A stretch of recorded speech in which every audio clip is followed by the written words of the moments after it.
Hey everybody, welcome back. Taking a look at Trainspotting and T2 Trainspotting.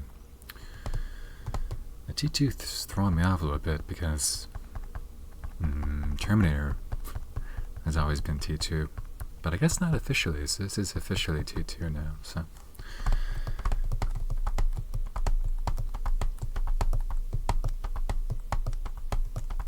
We'll take a look at Trainspotting first, and then T2 Trainspotting. So, put this aside. This is a Criterion release. You can see that here, Criterion Collection. It's the 4K release with, well, the packaging looks nice. It's a little taller than a standard case, but the function of this packaging is just awful. It's one of those packages where it's Criterion. You would think they'd have an understanding of what customers would like, but you can see here it's kind of lifted a little bit because the back feels like an envelope, so it's never fully in, so it's always kind of protruding out a little bit, which is more of an annoyance.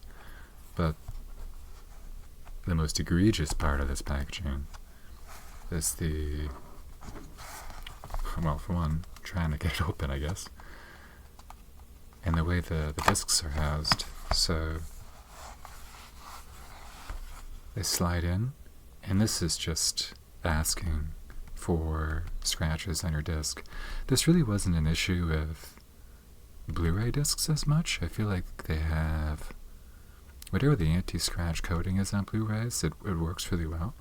I don't know if 4Ks just don't have the same undercoating, but they're much more susceptible to scratches, and in my experience with 4K discs, even a minor scratch will affect playback, like a lockup or pixelated images. So when you spend, well, I got this on sale, but let's say I didn't get this on sale, either way, I wouldn't want to have discs that don't work because of the packaging. So, you know, art department looks great job, guys, but I'd rather just have a standard case, or if you're going to go with one of these types of cases, like have it so it's not a house like this, so I can just, put the disc in a spindle or something.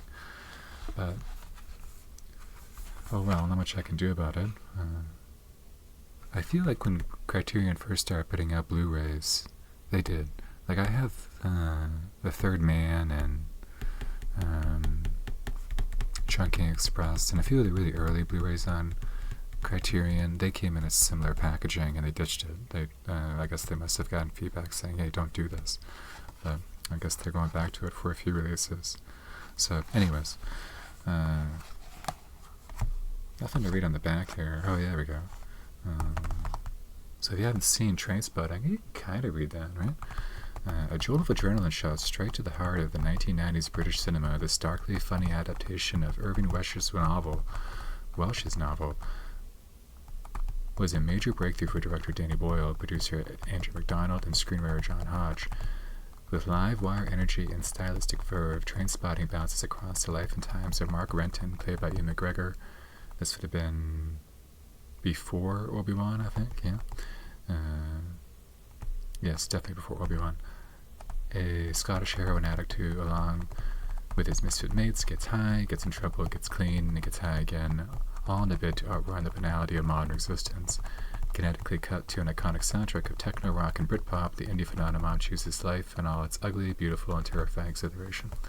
So this movie I saw in high school, and it blew me away. Like, there was a lot of movies coming out when I was in high school, like recent movies. This movie, Pulp Fiction, Run Lola Run, Go, just a lot of really high energy, kinetic movies that weren't using like new film techniques, but they were all like really new to me. Like a lot of directors that were really putting all these films together that are eye-opening for me. Like, wow, this is incredible. And I didn't see it for a long time. Like, I watched it when it came out in high school, and then maybe in, I don't know, like 15, 20 years ago. It had been a long time.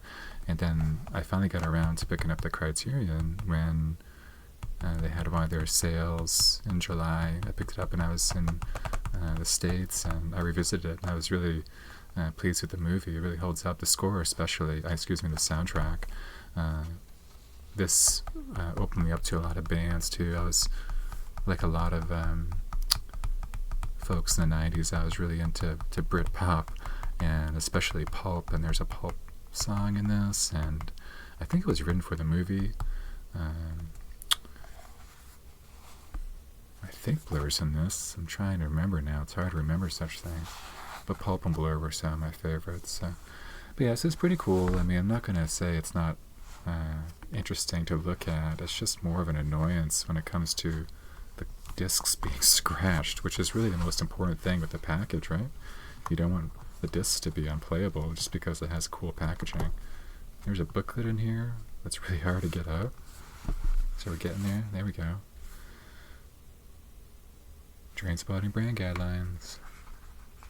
So actually, I didn't realize there was a booklet in here. I've opened this up a couple of times, but just the way it was housed. So I haven't looked at this shot.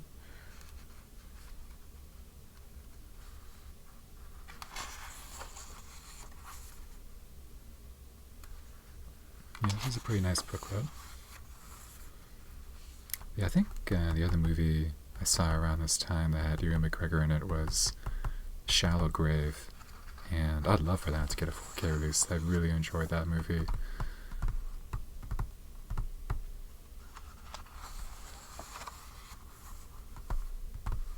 And this guy's a real psychopath.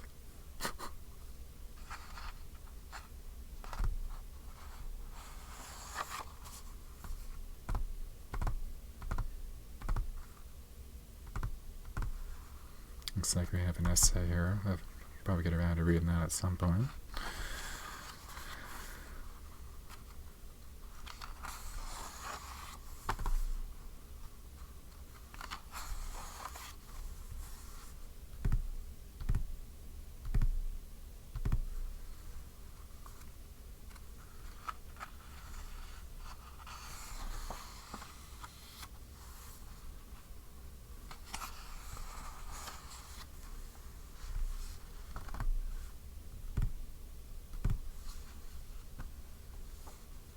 More pages here than I was expecting. There's Sick Boy. His character's name. I forget the actor's name. I'm pretty sure he was in Hackers, I think. I haven't seen Hackers since it came out. And I should probably revisit that movie. There's a few scenes in that movie where the villain's preferred mode of transportation is a skateboard, and it almost looks like he's never been on a skateboard his entire life.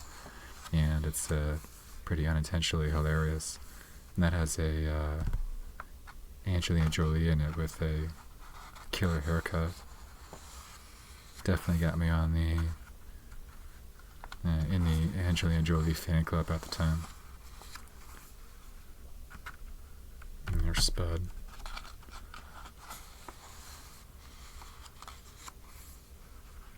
Yeah, this is a pretty good booklet here. More too than I was expecting. I'll take a closer look at it later. So yeah, cool packaging, not cool for the discs. I may just find a separate case for the discs so when I go to watch this movie I'm not worried about scratching every time I take it out of the case. See if I can slip this back in here without ruining it. Jeez, come on. There we go. Alright, okay. So I'll take this, put it over here, and let's take a look at Trainspotting 2, and a much more boring packaging, but a much more functional package. So, this came out in 2017. I completely missed it. Like, when I went and watched this over the summer, I looked the movie up again, because I was like, oh, it's been a while since I've seen that, and I was like, oh, Trainspotting 2. I was like, Trainspotting 2? I feel like I knew this came out, but I also just completely forgot about it. Like one of those things where if it came to theaters, I just missed it. And then I saw the reviews are really good for it, but it doesn't really mean much of anything. And I think the same screenwriter, right? Yeah, John Hodge is the same screenwriter. And I thought it was a really curious movie to have a sequel because 20 years have gone by. Well, 20 years have gone by in the movie. I guess like 30 years have gone by now in like real life. And it picks up where the characters are in their lives and after 20 years. So I was like, oh, geez, it's not a movie I really felt ever needed a sequel, but it seemed like a movie that would be strange to revisit in the sense, hey, let's just make a sequel to Trainspotting for monetary reasons only.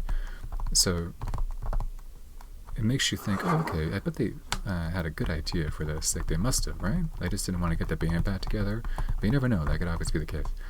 And yeah, absolutely brilliant idea for this. I really enjoyed this movie far more than I expected. It may be something just to be where I am in my life. Like I'll be in my 40s. I am in my 40s. And, these characters are in their 40s now as well. So it may resonate more with somebody that happens to be in their 40s or just getting older in general. And just looking back, like I was a teenager watching this, and granted, fortunately, I've never been addicted to heroin or anything like that, but just how, life changes and how it doesn't. And it has a killer soundtrack. The performances are excellent all around. Like everyone just nails it in this movie. He's still a psychopath. And maybe my favorite Danny Boyle movie. I'm not sure about that. Like, I'm not like a huge Danny Boyle fan, but overall I like his body of work. And I think previously it was probably Trainspotting. Like I do like 28 Days Later quite a bit. And I like Sunshine. I really didn't care for Slumdog Millionaire at all, and that ends up being his most critically acclaimed movie, I think. But yeah, this was much better than expected, and it really made me think when it comes to like other movies where I haven't given it too much thought, but movies that came out, 20, 25 years ago, and the only other director I can think of would be like Richard Linklater with like the Before trilogy, where you're picking up after a decent amount of time where these characters are and how their lives have changed. And it doesn't really seem to be something that they explore very often with movies. And I think a lot of it's just getting a movie greenlit, where it's like, all right, we're going to make a movie, and the last time we've seen these characters was 20 years ago. Is anyone going to care? And I think this movie did pretty well financially. I don't know about that, actually. I don't have a clue. But yeah, it's an interesting thing for me to like a little thought experiment to go and think of movies that came out and wonder myself, what would these characters be up to today?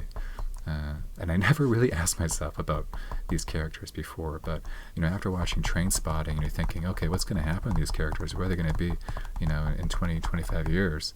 You kind of get your answer with this. And I don't know if a movie like Trainspotting can have fan service necessarily, but there are some moments in this that really just serve the story. Like, yeah, they are callbacks to the original, but it's not cheap. Like, it's something that totally fits within the narrative.